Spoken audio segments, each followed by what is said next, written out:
Hello everybody, my name is Nixie and welcome back to the SCP Foundation. SCP-003 Biological Motherboard has an object class of Euclid. SCP-003 is to be maintained at a constant temperature of no less than 35 degrees Celsius and ideally kept above 100 degrees Celsius. No living multicellular organisms of category IV or higher complexity may be allowed to come into contact with SCP-003. In the event of a total power failure, if SCP-003-1 begins to increase its mass, assigned personnel must engage in skin contact with SCP-003-1. Ideally, personnel may use their body heat to return SCP-003-1 to above the critical temperature.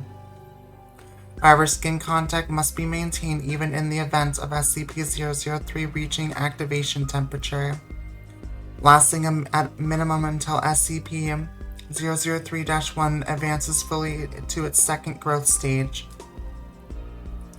Personnel who enter SCP-003's containment area must first be examined for body parasites of category IV or higher complexity, and sterilized if such organisms are present. All personnel who have come in physical contact with SCP-003-1 are to immediately report for sterilization afterwards.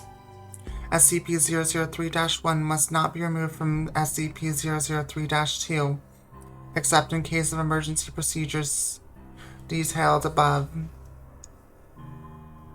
Any significant changes in SCP-003-2's rune activity, including pattern, frequency, or color, should be reported within 3 hours of occurrence.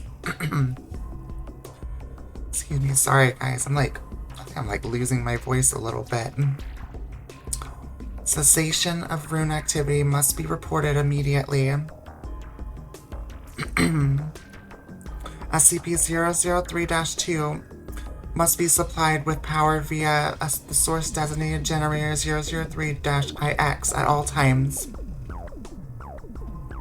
SCP-003 consists of 2 related components of separate origin,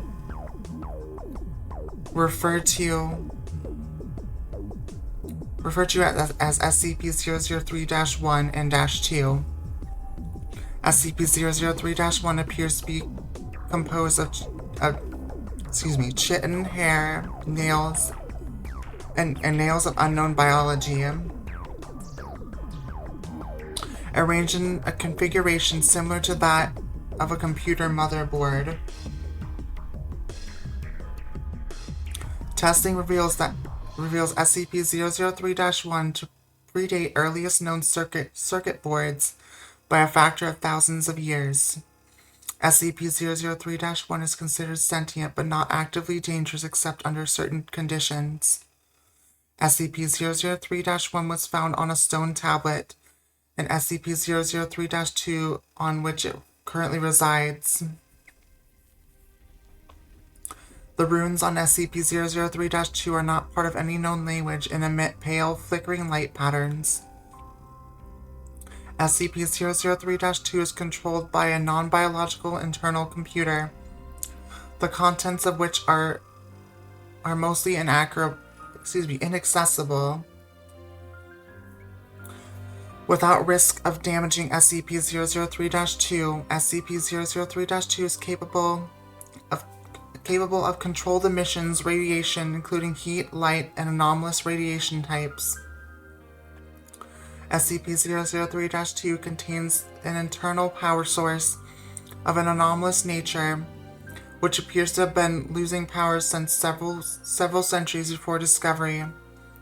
It is considered probable that SCP-003-2 was created for the purpose of containing SCP-003-1.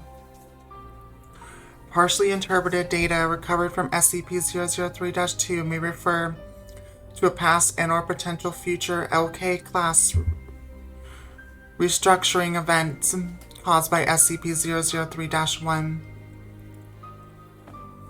SCP-003 was located by remote viewing team SRV-04 Beta.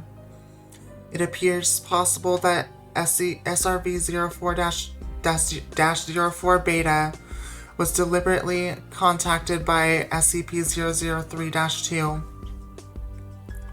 Other organisms have also been alerted to SCP-003's existence, possibly by similar means. Despite this activity, SCP-003-2 does not appear to be sentient, but on its lack of reaction to MO3 Gloria analysis and procedures.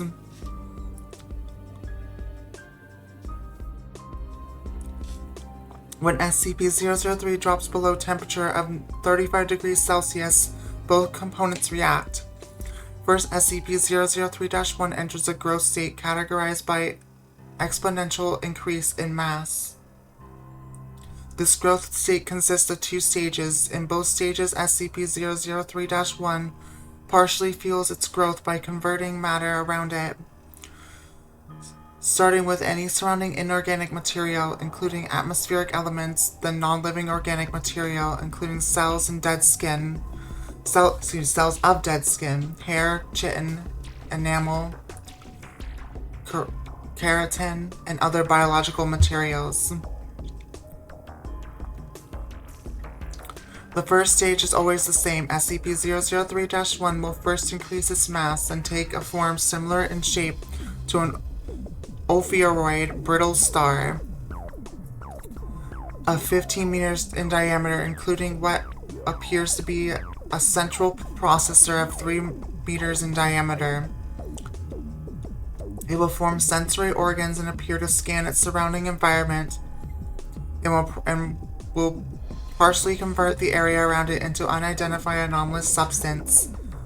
SCP-003-2 seems immune from conversion. The second stage describes a growth alteration which occurs when SCP-003 comes into contact with living organic material. SCP-003 appears to template itself off the organic material and will attempt communication with organisms that match its initial template or templates.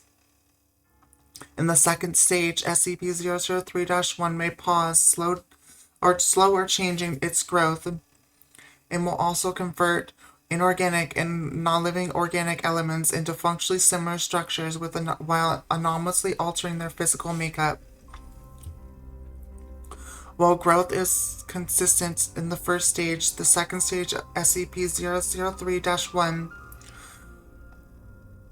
once growth rate is diminished by 20 to 90%, so long as SCP-003-1 remains in contact with living organic material.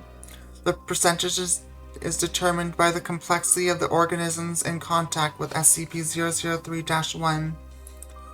SCP-003-1 appears to devote a large amount of processing power to analysis of living organic material.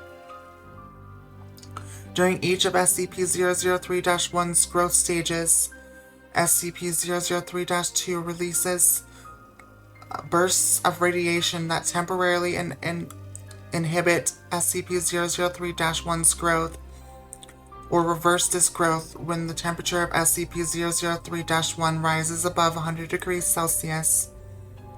Similar radiation emissions have been replicated or recorded via other anomalous means. SCP-001's biology has been the subject of extensive study. Significant elements have been identified similar to SCP-redacted, SCP-1512, and SCP-2756, the later two of which have no further confirmed connection with SCP-003-1, and no known connection with each other and none of which are fully understood. Technically, even less understood than SCP-003, thanks to the extensive cross-disciplinary research on SCP-003 objects. To date, no convincing analysis has been put forward which satisfactorily explains SCP-003-1's connection to these SCP objects or others, nor its connection to modern technology beyond appearance and potentially mimicry via unknown mechanism. Alrighty guys, a bit more of a lengthy one today, but hopefully you guys did enjoy this video, and if you did, make sure to drop a like and subscribe as well so you don't miss any future videos, and I will see you all for the next one. Take care.